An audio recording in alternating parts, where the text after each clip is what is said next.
আজ 10 বছর পর রাজামশাই আমাকে খাট সাজিয়ে রাখতে বলল। আজ আমার ফুলসজ্জা। বড় রানী বিছানা ছাড়ো, আমি ছোট রানীকে বিয়ে করে এনেছি। রাজামশাই, তুমি একটা রাক্ষসিনীকে রানী করে আনলে?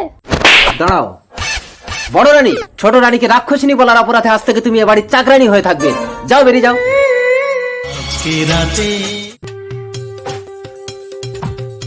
রাজামশাই, আজ রাতেও কে একটা গরু খেয়ে নিয়েছে। প্রতি রাতে আমার রাজ্যে কে গরু ঘোড়া ছাগল মানুষ খেয়ে ফাঁকা করে দিচ্ছে, তোমরা কি কেউ ধরতে পারছো না? রাজামশাই, গভীর রাতে একটা মহিলাকে আমি রাজবাড়িতে ঢুকতে দেখেছি।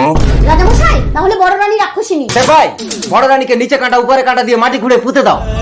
না রাজামশাই, আমি রাক্ষসিনী না। এই রাক্ষসিনী, চল। সেপাই, আমাকে প্রাণ ভিক্ষে দাও।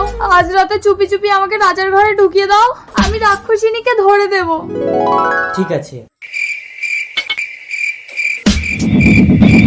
রাত 12টা বাজে, যাই একটা মানুষ খেয়ে আসি। দরজা বন্ধ।